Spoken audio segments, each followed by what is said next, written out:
fin. Mascotte. L'équipe de France mène 1-0. C'est quasiment la mi-temps. On est avec toi, Philou Malouida, avec Sidney Govou, avec Laurent Paganelli, avec Marc Libra, avec Alain Roche, avec Gilles Verdès. Finalement, Gilles, fallait pas être inquiet. Les Uruguayens sont pas bons.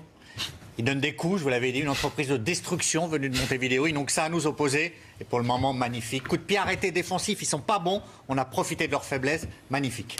On va faire un tour de table. Moi, ce qui me frappe, c'est combien cette équipe de France, d'abord physiquement, elle est prête, et combien elle dégage un sentiment de puissance, comme si rien ne pouvait lui arriver. Est-ce que vous êtes d'accord avec ça? Ouais, ils sont relativement sereins, j'ai envie de dire entre guillemets. En face, offensivement, il n'y a pas grand-chose, on n'est pas mis en danger. Je pense que si on fait pas, ils n'open pas de coups de pied arrêtés, je vois pas comment dans le jeu ils vont réussir à marquer. Et nous, on maîtrise bien le sujet, on a le ballon, on essaie de faire circuler, on pourrait encore plus passer sur les côtés. Mais c'est une première mi-temps qui est très maîtrisée de l'équipe de France.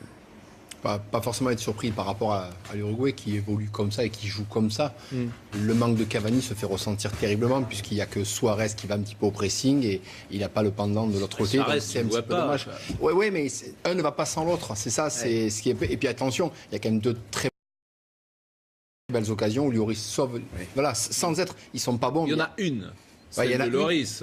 Oui, mais il y a deux occasions chaudes aussi avant le but, sur des centres où on est un petit peu en retard. Donc attention, nous, certes, il y en a eu aussi, mais attention, sans être très inquiet, si Lloris ne fait pas une superbe parade, qui est un arrêt décisif, il y a peut-être 1-1 sans rien dire. Mais c'est l'Uruguay, c'est comme ça. En tout cas, on se posait des questions avant la rencontre dans l'impact. Est-ce que l'équipe de France va répondre présent? On a gagné 33 duels, l'Uruguay on a gagné que 23. On a la possession du ballon, on sait l'utiliser. Benjamin Pavard, pour moi, est exceptionnel sur son couloir droit. À chaque fois qu'on renverse sur Benjamin Pavard, c'est action de but. En revanche, Lucas Hernandez à gauche, un peu plus en difficulté pour l'instant. Alain Roche, parce que maintenant il a joué, Félix, il donne immédiatement d'eau. Allez-y, Alain. Moi, c'est un match, comme on l'avait cadenassé, beaucoup de. Mais pas tant que ça. Beaucoup de concentration. Cadenassé dans le sens où il y a très peu d'occasions de but. À part sur les coups de pied arrêtés, vous n'avez rien vu. Ça approche du but, il y a quelques centres, mais il n'y a pas de danger. À part les arrêts de Lloris sur les coups de pied arrêtés, il n'y a rien d'autre. Et le gardien uruguayen n'a fait aucun arrêt. Donc voilà, c'est extrême. Moi, je trouve bien les Français parce qu'ils sont appliqués.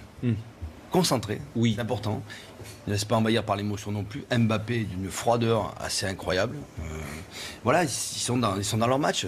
C'est ce qu'on attendait d'eux, mais on sent, comme tu disais Pascal, une puissance et surtout un niveau technique supérieur à tous ces joueurs uruguayens. Et là, j'espère que ça va être la deuxième mi-temps de Mbappé, parce que même s'il a été très bon dans les prises d'initiative, là, il y aura sûrement davantage d'espace dans cette deuxième mi-temps pour s'exprimer. Mais quand vous disiez concentré, ça se voit. Par exemple, on a connu des équipes de France avec des joueurs qui faisaient des gestes qui après allaient peser, handicaper l'équipe, etc. Là, dans ce qu'ils font. Exactement. Tu sens vraiment une équipe, et ça depuis le départ d'ailleurs. Après, on pouvait contester le jeu d'ailleurs de l'équipe de France, mais tu sens vraiment que c'est une équipe. Ils ont mis les bases et ils sont dans ensemble. leur progression, effectivement. Exactement. Collectivement, ils ont créé une équipe. Et c'est Après, la première le jeu, mi-temps. on peut en parler. C'est la première mi-temps idéale pour l'équipe de France, marquée juste avant la mi-temps, sûr. sur coup de pied arrêté, et notamment revenir sur ce coup de pied arrêté où Griezmann, on voit qu'il fait le premier pas, il fait semblant de tirer, il revient pour faire sortir la défense parce qu'il y a une défense qui défend en zone, et ensuite il met un super ballon pour Varane, et le but, c'est magnifique à 5 minutes avant la mi-temps. Et surtout, voilà, on voit la solidarité, la concentration, parce que les Uruguayens, ils font des fautes, ils provoquent un petit peu. Non, les Français, aucun mot. Exactement, c'est ça qui me frappe. Je suis complètement d'accord. Le mot concentré, d'ailleurs. Concentré, on voit même Mbappé qui ne répond pas à la provocation. Ouais. Bravo. Ouais. Belle première mi-temps et bravo pour les Bleus. Et ça, c'est important parce qu'on dit parfois que ça se joue à des détails, toujours. Et ce type de détails, je pense que Deschamps, pour le coup, c'est lui qui les fait passer. C'est un état d'esprit qu'il insuffle en permanence, j'imagine. Regardez comment il a transformé Varane, qui il y a 4 ans, en quart de finale, est pris de la tête sur le but allemand. Et là, qui nous offre sans doute cette victoire, en tout cas ce but merveilleux. Ça, c'est tout Deschamps. Oui, Deschamps et Zidane. Merci. Nos deux gloires éternelles. Voilà. Et Ramos et le Real de Madrid. Regardez Varane. Le jour de gloire de Varane. Là où vous avez raison, c'est que Varane. Non, mais là où c'est pas fini le match. Oui, c'est presque fini. Oui, non, mais là, c'est le journaliste qui parle. C'est-à-dire que Varane a répondu à Varane. C'est-à-dire que le Varane d'il y a 4 ans battu par Hummels.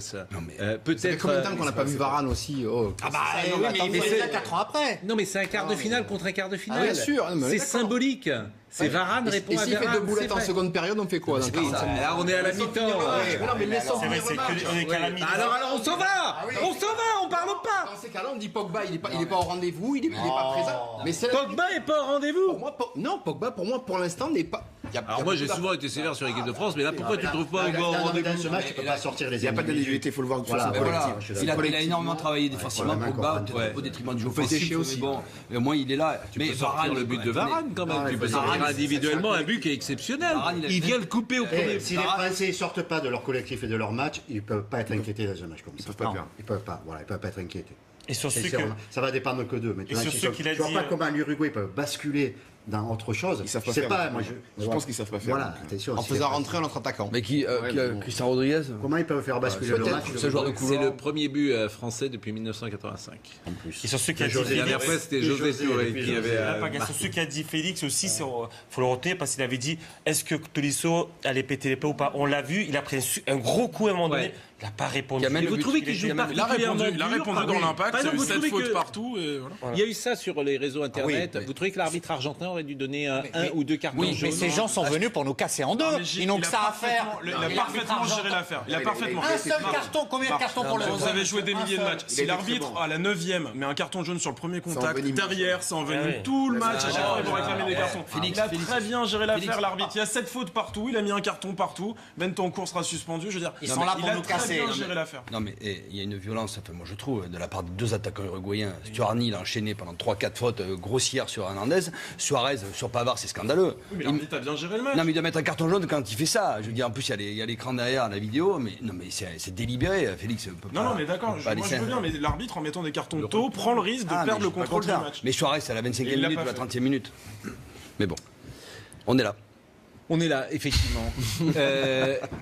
On peut peut-être individuellement, c'est vrai que c'est... Là, pour le coup, je vous rejoins. C'est difficile de sortir un joueur ou de noter des joueurs. On peut quand même dire un mot sur Griezmann. Elle a été décisive. Il a été décisif sur le but. Donc c'est déjà bien. Après, c'est vrai qu'il a eu du mal en début de match. Il a raté, voilà, il n'était pas présent. Notamment quand Mbappé fait un superbe centre, on voit qu'il n'y a aucun joueur dans la surface. Giroud fait la remise. Et normalement, Griezmann doit être dans la surface. Mais ils sont tellement loin. Ils sont tellement loin. Voilà, ça va tellement vite. Il y a des stats qui sont en train de défiler. Mais Il va quand trop un vite. décroche, l'autre doit être dans la surface. Oui, non, C'est vrai mais, que- oui, mais voilà. le bloc est tellement bas et que malheureusement, il va. À chaque fois trop qu'on vite pour renverse tout le monde. jeu, ils sont en difficulté parce qu'ils ont du mal à coulisser. S'il faut sortir vraiment un joueur, pour moi, celui qui est un peu sorti de son match avec son duel face à Hernandez, justement, on parlait de Tolisso, de Mbappé, qui était froid. Lucas Hernandez est un peu sorti de sa première mi-temps. Il a déjà est pris peu un en carton difficulté, dans le il a quatrième. déjà pris un jaune. Attention sur ce côté, mais c'est vraiment la seule inquiétude. Mais il se met en difficulté tout seul. Hein. Oui, oui, bien Faut sûr. lever le contrôle, Parce que face à Hernandez l'a fait Hernandez. sortir de son match. Après, non, Exactement. mais je C'est veux fait dire, découper, justement. non, c'est pas ça. Voilà, il a Non, suivi. mais non, Il a suivi. il a fait ça. Non, mais Pascal, C'est fait découper. Parce qu'il était énervé. Mais je suis pas justement. d'accord. Il était énervé. non, mais je suis pas d'accord parce que Alain Roche. c'est un mauvais contrôle. Il prend un carton jaune. Oui. Il y a un peu trop de facilité. Et il prend un coup, en Et plus. derrière, il veut laisser passer le ballon en sortie de but. Il se fait prendre aussi. Voilà, lui, il faut qu'il revienne dans son match parce qu'il a les qualités pour ça. Donc il vous êtes d'accord démontre. avec Félix? Mais c'est ce que tu as dit. Oui. Ah, j'ai pas compris de cette manière-là, pardon, excuse-moi. Ils sont bons dans l'occupation du terrain. Même les deux latéraux, je trouve qu'ils sont bons. Ils jouent un peu plus haut, ils jouent coup sûr. Je trouve que c'est Pavard, intelligent. Dans tout ce qu'ils font, je trouve que ça a été bien préparé ce match. Mais je suis Tactiquement, je trouve qu'il a d'accord. été vraiment. C'est- Comme tu dis, quand tu parles de l'engagement des Uruguayens, tu sens Oui. que chaque Français, ça a été préparé, ils ont discuté, Ouais. voire de ne pas tomber dans le.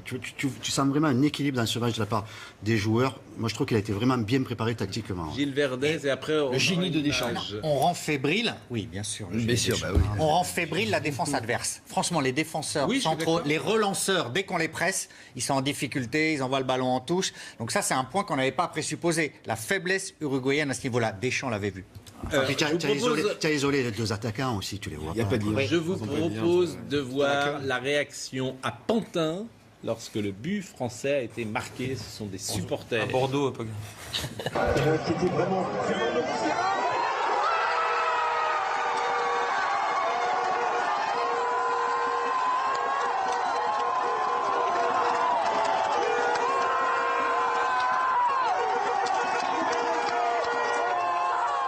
La France se lève, comme vous disiez. Exactement, symboliquement, elle se lève sur ce but, comme elle va se lever ce soir vers la demi-finale qui va nous porter jusqu'au triomphe. Vous n'êtes plus. Là, il y a France-Brésil ou France-Belgique quand même en demi. C'est le plus dur, cette étape-là, c'est la plus dure, je vous le dis depuis le début. Mais c'est marrant de. C'est ce que je vous dis depuis le début. Oui, mais le plus dur, c'est France-Brésil. Non, c'est ça. Enfin, pardonnez-moi, l'Uruguay est faiblard, c'est ça aussi la vérité. Mais c'est un match compliqué. Très haut niveau. Non, mais c'est pas l'Uruguay, pas faiblard, c'est un match de très très haut niveau. Général, la France le gère parfaitement pour l'instant. La France. Non, ils sont pas bons dans l'utilisation. La France dégage de la puissance. Les équipes qui La France dégage de la puissance. Mais le match que je vois aujourd'hui, c'est pas une grande équipe en face. Je suis désolé de vous le dire. Non, mais bon, on a eu, je dirais, c'est peut-être pas le même exemple, mais le Portugal dans ce même style un petit peu à l'Euro, qui a été au bout comme ça. Sans avoir. Mais on était moins bon. Là, on est bon, nous. Parce que là, on dégage vraiment de la puissance, un collectif concentré. Enfin, tout ce que vous avez dit est tout à fait juste. Et effectivement, je pense que l'adversaire le sent, ça, sans doute. Hein, il sent que C'est sa puissance surtout. tu es solide. Moi, Voilà. Il y a très peu de déchets, j'ai l'impression. Offensivement, le seul recours, c'est des coups de pied arrêtés. Attention aux Français de ne pas trop reculer, comme ils ont fait face à l'Argentine par moment, et de concéder des coups de pied arrêtés, parce qu'ils ne s'embêtent pas, hein, ils sont 50 mètres, ils balancent dans la boîte. Hein, donc, Et l'absence de Cavani se fait énormément ressentir. C'est évident sur le plan physique, en puissance. Quand je pense qu'il y a des gens qui critiquent Cavani, enfin, ça m'a toujours. Mais comment peut-on critiquer un joueur comme Cavani, qui est juste un des meilleurs joueurs du monde? C'est ça là, quoi. Je pense que vous en pensez. Sidney, un des meilleurs attaquants du monde. Clair, c'est seulement il a un style un peu différent des joueurs de Paris. C'est moins un joueur de ballon, donc on critique parce qu'il rate aussi pas mal, mais il se procure des occasions. Il est pour une équipe, pour un joueur, jouer à côté de lui, ça va être énorme. Parce que tu sais qu'il va faire les efforts, il va faire le pressing, il va être tourner la porte pour tout le monde. Bon, il n'y a aucune inquiétude. Non, il y a une inquiétude quand même. C'est qu'ils ont un entraîneur, c'est quand même un phénomène. C'est-à-dire qu'ils n'ont jamais été menés jusqu'à présent dans la Coupe du Monde quand même. Ils n'ont jamais été menés, cette équipe-là. Donc ils ont été menés 3-4 minutes. Je ne vois pas comment l'entraîneur, il ne va pas réagir. Il va quand même proposer autre chose, à mon avis, que ce qu'ils ont proposé là. On attend quand même cette équipe-là qui propose autre chose dans un match comme ça. Il leur reste 45 minutes. Et ça, c'est peut-être bon pour nous, pour Mbappé, justement, pour les contre-attaques. Je vous signale que j'ai mis 3-0, moi, pour l'équipe de France. Le 3-0, il est possible. Notre inquiétude, Pascal, pour moi, vous y croyez pas? Moi, j'y croyais dès le départ, Gilles. Allez-y, 5-0, 4-0, c'est vrai. Non, mais c'est vrai. Avant le match, on a focalisé nos débats sur le duel des coéquipiers Griezmann, Godin, Jiménez. Il y en a un autre dont on n'a pas parlé forcément, mais c'est Umtiti, Suarez. Et Umtiti l'a très bien tenu, sauf que Umtiti a un petit peu mal au genou, on l'a vu sur la fin de la première mi-temps. Il faudrait vérifier ça parce que. On l'a vu se tenir le genou. Il y a Adil qui s'est chauffé. Ah, c'est ça? Ah, on a toujours manqué. Ah, mais c'est intéressant, c'est ça. Il s'est relevé de suite, après il est parti en courant vers la ligne. Surveiller. Non, mais voilà, j'apprends. On a la chance d'avoir une défenseur centrale, donc. Très bien. Tout va bien. Aucun de vous n'est inquiet pour la deuxième mi-temps. Si. Il faut être vigilant, Pascal. Attends, quand même. J'attends quand même de l'Uruguay qui nous propose autre chose. Qu'ils avaient pressé, qu'ils avaient cherché, qu'ils jouent au ballon. Voilà, mais je ne sais pas s'ils savent le faire. Moi, je connais pas. Même aujourd'hui, sans nous montrer grand chose, ils ont été très dangereux. Nous, on a le but, mais il y a la plus belle occasion de Lloris qui la sort. Donc pour l'instant, attention à ça. Donc là, où ils font rentrer.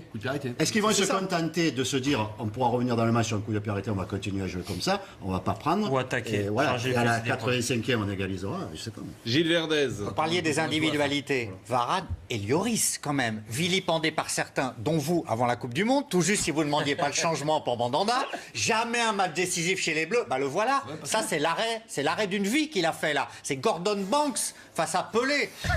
Le but y était, mais Gordon Banks l'a arrêté. Le but y était, Lloris l'a détourné. Magnifique. Je vais vous dire, Lloris, et on sera tous d'accord, Lloris est un très bon gardien de but. Exceptionnel.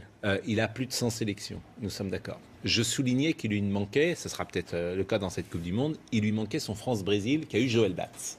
Voilà. Où il lui manquait, ce qu'avait fait Fabien Barthez en 98, de dominer tout le tournoi comme il l'avait fait. Lloris, jusqu'à présent, avec toutes les qualités qu'il a de grand gardien de but, il lui manque ce match qui fait que Joël Batz, tout d'un coup, il est rentré dans la légende. Lloris l'a fait. Parce qu'il a arrêté un penalty pendant le match, parce que bon, peut-être, c'est pas fini là, convenez que cet arrêt est une première marche vers l'escalier de la gloire. Mais il lui faudra encore d'autres marches. On va terminer sur ces très belles paroles pour la deuxième mi-temps. On se retrouve, figurez-vous, dans 3 quarts d'heure et nous serons en bouffonne 40 au PSG. Franchement, c'est pas bien pour Areola. Mais non, c'est pas bien pour Areola. Allez, à tout de suite.